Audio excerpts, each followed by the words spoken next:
Welcome to This Week in East Brunswick. Today we visit the East Brunswick Baseball League's Buddy Ball program as they play a game against East Brunswick's finest police officers and firefighters. Then we check out local artist Danny Caruso and talk about his art and inspiration. We have information on the VFW Post number 133's 4th annual 5K race, and we have the third and final installment of Lucy's Big Beautiful World of Painting as she finishes up the landscape painting she started 2 weeks ago. All this, plus we have a look at our recent Splash Bash event at Crystal Springs. So stay with us. This Week in East Brunswick starts now. Well, our Buddy League today is playing a game against the policemen and the firemen from East Brunswick. It's a really cool way to end the season and to give the buddies something really exciting to get pumped about. And we're just happy that the VFW and the police and firemen are supporting us like this. And this was arranged by Swati Muscarella, who is our PAL coordinator. The PALs are the kids that help, especially our young kids, play ball and to help teach them. And she is with our junior division, and somehow this got arranged through her. She did a great job, and she's really a great asset to our league. You know, like all the kids love the firemen and the policemen, and it's great to see the community getting involved in this organization as well. They love to see the firemen and the cops, and I think it's just a good thing overall. Well, this league has existed since 1992, and East Brunswick Baseball started it so that kids with special needs, both physical and neurological, had a place to play ball and to feel like regular kids. I'm happy to see the kids play. Just to see the kids play. My daughter is right now is in college. She was a player. Now she's in college. I'm still doing it because of the kids, the players. About when I was 5, my parents wanted me to get involved in something, so they found out about Buddy Baseball, and for 14 years I played, and until I went off to college, and now my dad's the co-director of the organization. And the thing that we're the most proud of about this league is we don't play a challenger baseball where the kids run around and giggle and we patronize them. They play real baseball. They could make an out just as well as getting a hit, and they have to follow the rules and learn the rules and play the game. And we've just evolved through all these years to this beautiful field and to 2 divisions, and our older division, thanks to EBBL, ensures kids, no matter what age. They're not all kids. We have guys in their 20s that are playing here now. They'll never age out of the league, and it's someplace for them to play baseball, which is, to me, one of the greatest things in the world to do. Yes, and that's and then you see that special needs kids play regular baseball. That's the most important thing for them. They're playing regular baseball. Well, it's nice to see how, because I've known some of these players for years and years, and each year they grow and grow, and it's just amazing to see the progress that they make each year. And it just warms my heart. You know, my son, when he was little, the team that evaluated him said he could never walk, and he wouldn't talk, and he wouldn't do anything. And the combination of baseball and taekwondo, which he also does, he evolved into an amazing athlete. And you'd never know that they had those thoughts about him. And when I see the other kids progress, kids that just kind of stood around and didn't really know what they're doing, and all of a sudden they're making hits and catching the ball and going to the right base and getting excited about being here, and that's why this is so wonderful. It's a great experience, and you won't regret it, and the lessons that you'll learn volunteering for this kind of organization will last a lifetime. I'm going to be a special ed teacher, and I think part of that is because I was part of this organization, and now I help out whenever I can. Anyone can play and anyone can PAL. You don't have to live in East Brunswick. That's a very important thing. You just have to have some kind of an issue that classifies you as having some special needs. And we have all different levels of people, from people who are very functional. A couple of our players have driver's licenses and jobs. A couple of our players could never hope to do any of that, and everything in between. And we really want this to grow. We want people to know about this more. We would love to have more teams and more coaches, and And we're just always excited about a special event like this. Yes, and then the other thing is we're going to be having fall ball, and then we're going to be signing up in August. Fall ball, and then the fall ball starts the day after the week ending after Labor Day, and ends the week before Halloween. And it's only on Saturdays at 12 o'clock. There's just so many people that without them we wouldn't be able to do this. Everybody that helps us here, all of our coaches, especially the ones that have been with us since the beginning, because there's a few people that have been here since '92, and EBBL especially, because without their insurance, we couldn't play, especially our older kids who would age out of a regular baseball program. And anybody in the community that supports us, the Parks Department who gives us the first gives us this field when we want it first and then gives it out after that. And then the other thing I'd like to definitely thank my wife, Barbara, and I'd like to thank everyone, especially Swati, getting this to be together, and everyone else, all the coaches and parents that do it. Just if anyone sees this and knows of someone with special needs that would enjoy playing baseball, send them our way, please. If you can't find us, go to the EBBL, the Baseball League's website, and send them an email, and they'll refer you to us.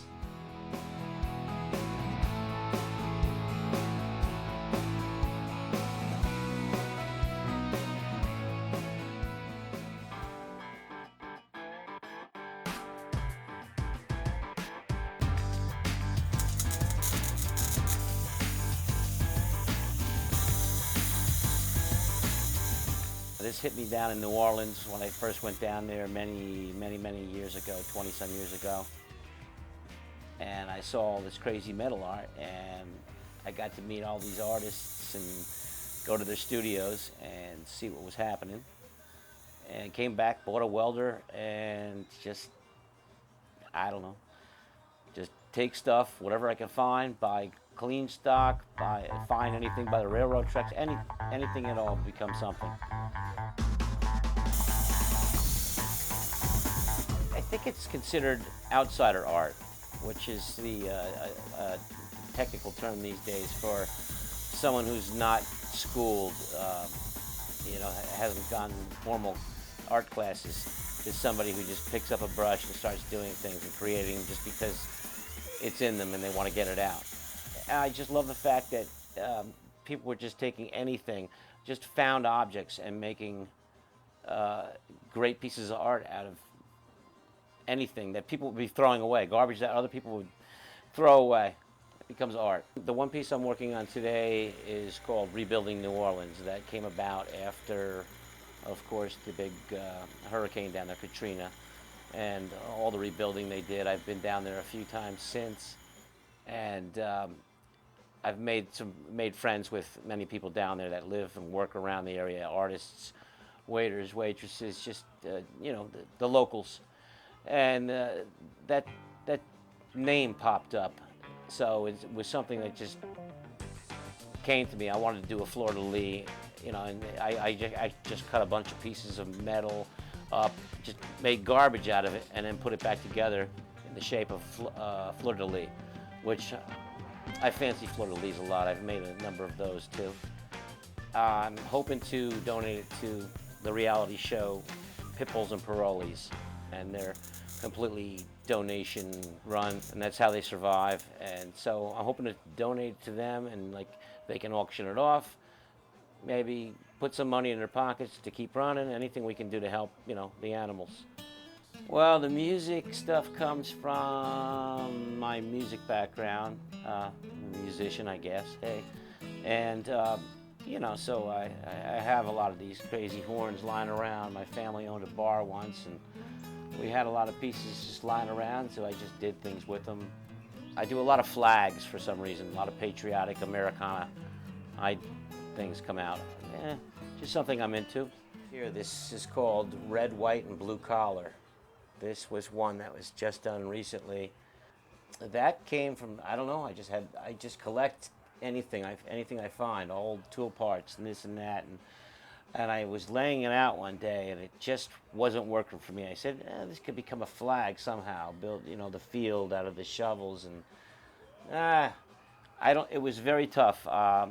Lots of photographs, laying it out, living with it, and just it struggled for a long time. And then one day it just came to me, and all of a sudden it started putting itself together. And it was amazing because of all the time thinking about it. The amount of time to make it wasn't extraordinary, but I'm happy with it. I'm still working on it. I have very happy thoughts about a piece in vision. Sometimes I draw it out first, kind of a little quick sketch, and sometimes I'm very happy with it. The pieces that I'm not happy with, I usually destroy them and they become something else. This is a piece for someone in California. This is Thelonious Monk, and these are actually drawn by my son. He's a great artist too. Okay, various drawings of things I have or have not done. That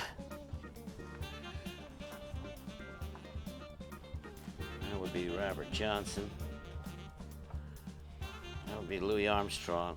My place right now is very small, very tight. Every inch is being used.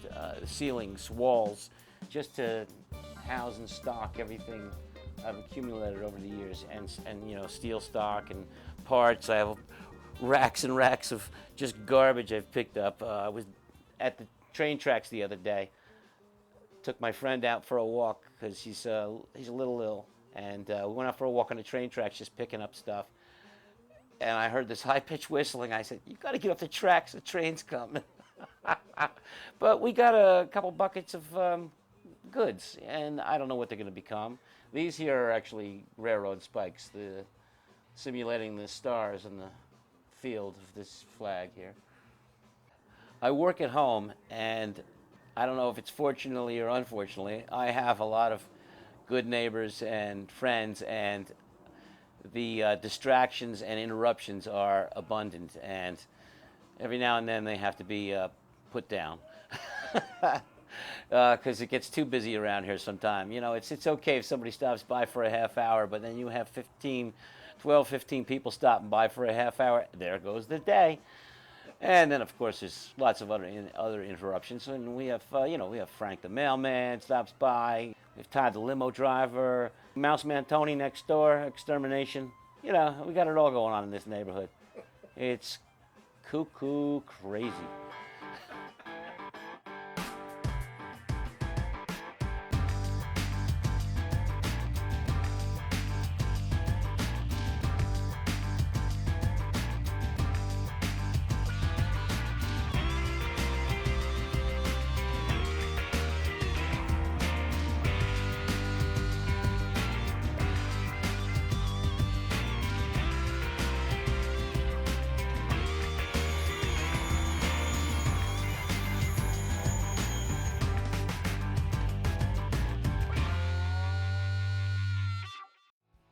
Hi, my name is Wayne Lyons. I'm the race director for the East Brunswick VFW Post 133 5K race. I'm Ed Kolbeck, new commander of the VFW Post 133. Our race this year starts on July 26th. The race starts at 9 o'clock sharp. Registration is from 7:30 in the morning on. The race will start directly from the VFW post, right in front of in the parking lot. This year we have a little bit of a change to the course, but the course is flat and fast. It's through the streets of East Brunswick. It is a cool course, so times are expected to be good. There will be prizes given out to first, second, and third place runners in various age groups. Children under 12 all receive a medal for their race, what they did. The post party starts at 10 o'clock. And it's hot dogs and hamburgers and what have you. We also are going to have one this year. The National Guard is bringing their rock climbing wall, and hopefully, or maybe some other little surprises. This year, the race is allocated to the Homefront Hearts program, which we are bound and very happy to support, and also the Middlesex County Veterans Alliance Group. They're located in New Brunswick, and they do one heck of a job for veterans, and just like Homefront Hearts, it's veterans and their needs.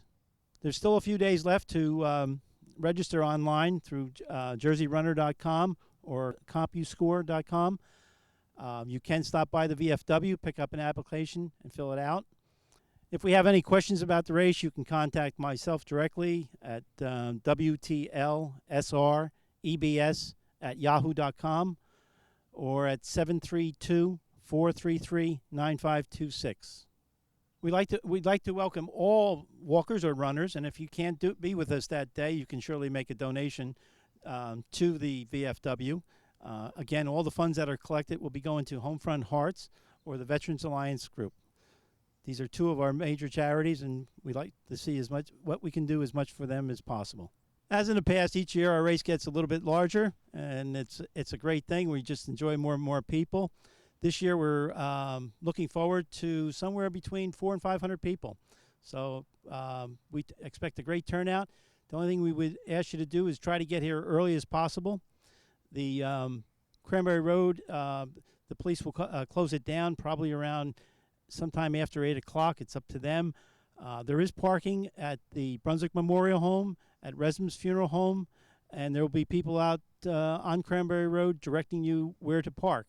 But after at 7 o'clock in the morning, our parking lot is closed because we have vendors using our parking lot. So it's very tough. If you have to drop somebody off, by all means, if you can get in here as soon as possible, drop them off, and then park your car at one of the designated parking lots. As in the past, we're offering a quality tech shirt for the race. They're available to all guaranteed to all pre-registered runners, and after that, it's while supplies last, day of the race. Also available the day of the race, we have a sports shirt that we sell in honor of our 5K race. Sizes are medium, large, extra large, and XXL. They are available at the VFW from the bartenders. And we have we also have Friday night dinner every Friday night, 6 p.m. And if you want to just stop by the VFW, feel free to stop by. We're open from noon until 9, 10 o'clock at night. Come by, get an application. Hope to see you. It's a great day. We asked everyone to come out. It's a lot of fun.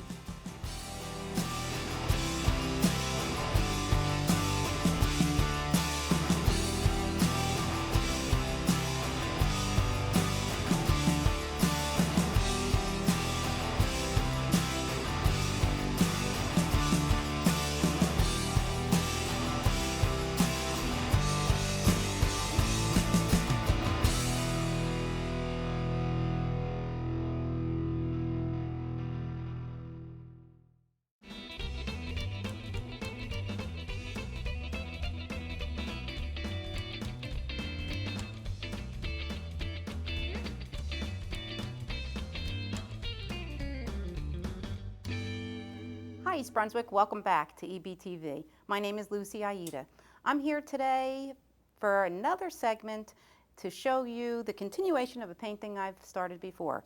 At first, I showed how to do simple clouds with 2 brushes.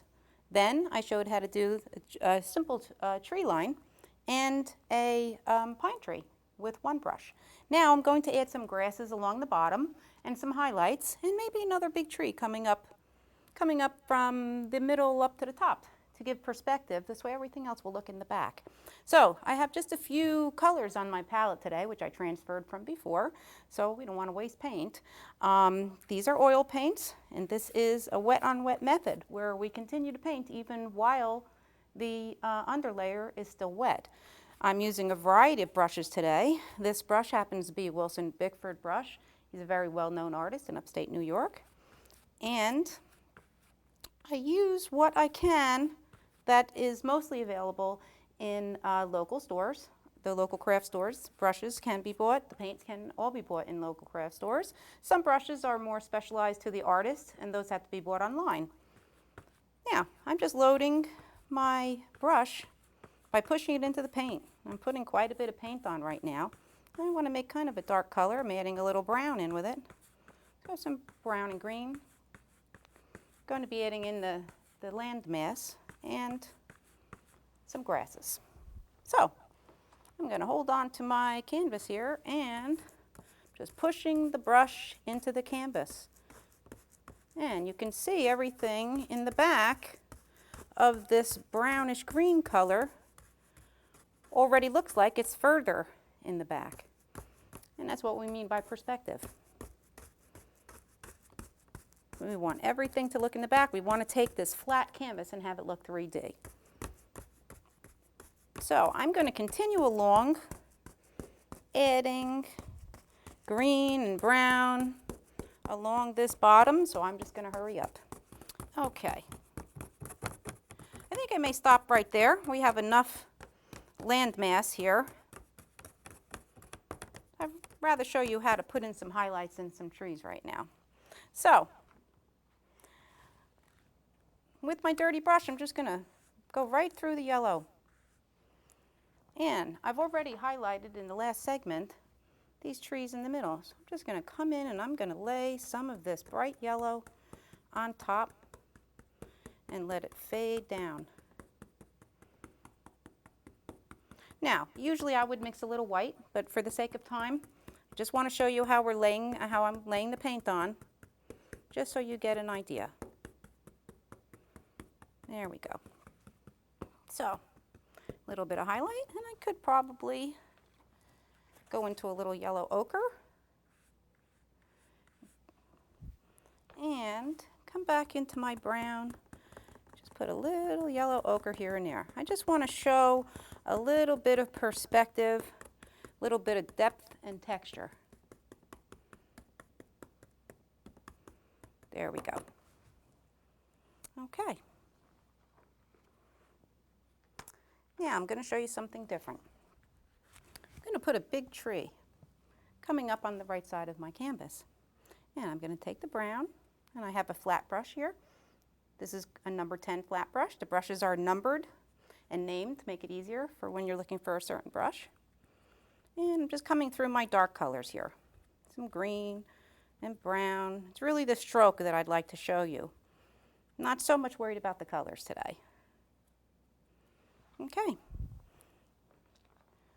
So I can start at the top. On the chisel edge of the brush, right here, would be considered the chisel edge.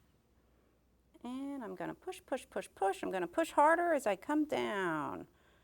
This way that tree gets bigger on the bottom. Okay? Alrighty, so I'm going to come back, go through my dark colors again, and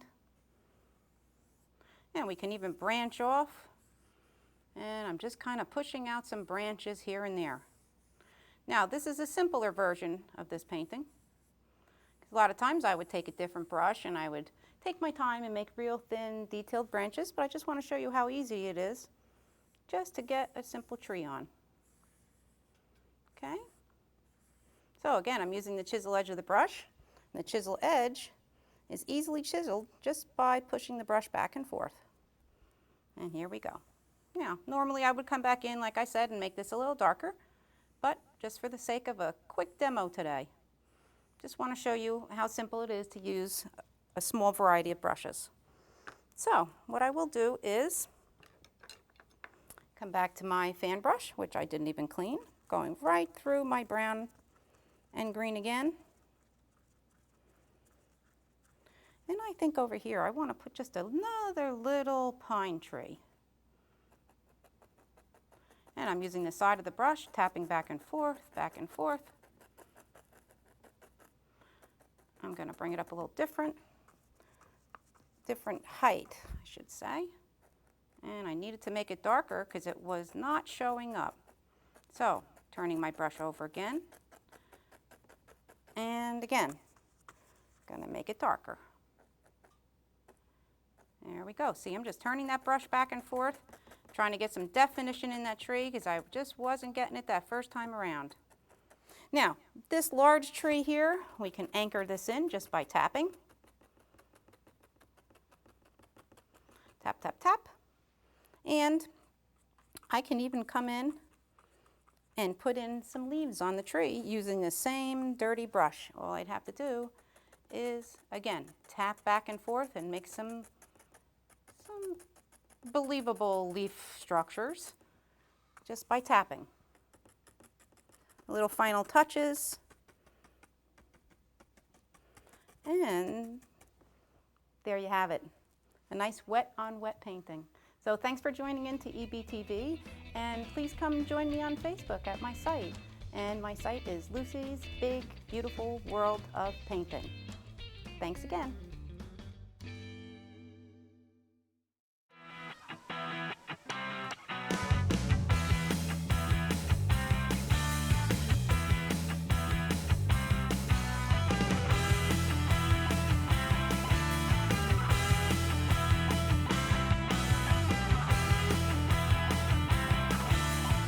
Hello, I'm Dietrich Murphy reporting for This Week in East Brunswick. Today we're at Crystal Springs at the event, at the Splash Bash event. Let's go check it out. So what is this event? This is Splash Bash. It's a pool party for 6th to 9th grade kids here in East Brunswick that we have 3 or 4 times a summer. This is the first one of the year, July 1st. This is an idea that's been out there for a number of years under all different names, probably for the last 10 or 15 years. And now that I'm part of the recreation department, it falls under my jurisdiction and I run it a couple times a year.